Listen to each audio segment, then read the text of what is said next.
Aujourd'hui, j'aimerais vous montrer comment prendre de belles photos pour soit votre photo de profil, votre photo de business, votre photo de bio. Et ces photos-là vont servir vraiment pour tout.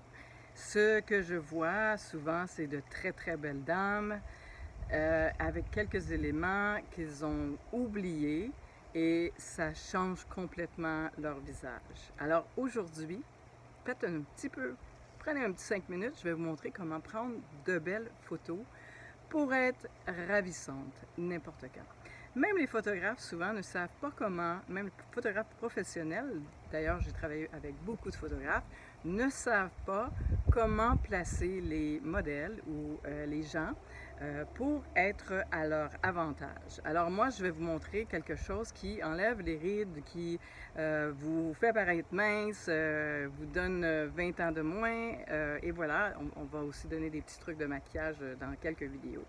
Mais aujourd'hui, on se concentre là-dessus. Donc, vous voyez ma pose présentement. On appelle ça shoulder shot en cinéma. C'est vraiment des termes qu'on utilise. Si, par exemple, je suis plus proche, on va avoir head shot. Mais les shoulder shot, les photos d'épaule, sont très valorisantes. Donc, on essaie d'avoir un cou dégagé ou avec un simple petit bijou. Plus qu'on met de la masse ici, par exemple un foulard ou quelque chose de très gros, donc ça devient très massif et les photos sont, en fait, nos yeux sont concentrés vers le foulard au lieu de votre visage. Et ouais, le village aussi. Donc, je vais vous montrer aussi comment être bien. Ça vous prend énormément de lumière le plus possible. Moi, j'utilise un diffuseur que j'ai pu acheter. Vous voyez, quand j'en ai pas, quand j'en ai, vous voyez, ma lumière, elle change complètement. Donc ça donne déjà une super lumière. Vous pouvez acheter cet élément sur Amazon. Vous voyez, là, j'ai une très, très, très belle lumière. Et ça amène beaucoup d'éclat dans votre visage et surtout dans vos yeux, car c'est ça qu'on veut. On veut que vous passiez le message dans vos yeux. Un autre moyen est de jamais prendre une photo complètement droite. Une des choses que vous allez devoir aller faire comme exercice, c'est aller devant le miroir et sourire. Et vous allez voir, vous avez un côté qui sourit, comme moi c'est ce côté, et un côté beaucoup plus sérieux. Il y a des gens que c'est très prononcé, d'autres personnes c'est assez égal. Donc on a toujours un côté qui sourit. Donc pratiquez-vous dans le miroir, faites un grand sourire et vous allez voir tout ce côté. Habituellement c'est le côté aussi où on a le plus de rides. Et vous voyez que c'est mon côté qui sourit.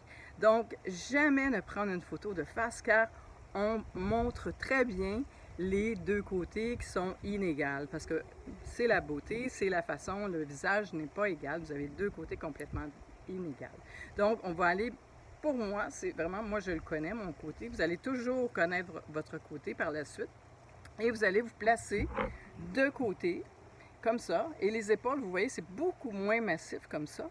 Vous voyez la massif, c'est très massif quand on a les deux épaules.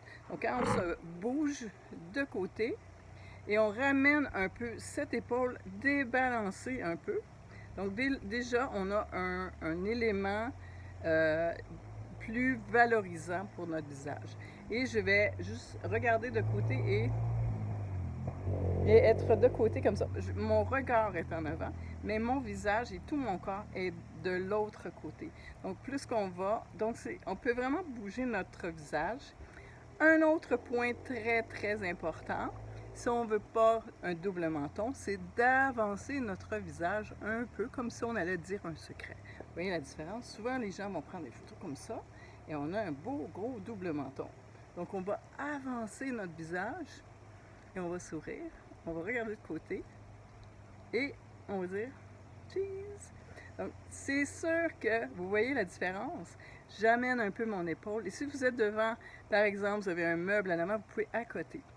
Quand on veut mettre la main, parce que souvent les gens vont mettre leur main comme ça, vous voyez, ça fait beaucoup de masse dans le visage.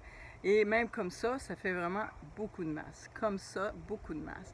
Donc, si vous voulez absolument mettre votre main, vous allez seulement la déposer quelques doigts comme ça et vous allez être capable de avoir quelque chose de beaucoup plus élégant que quelque chose comme ça, ou quelque chose comme ça, ou quelque chose comme ça, qui est vraiment beaucoup trop de main et qui cache souvent trop le visage.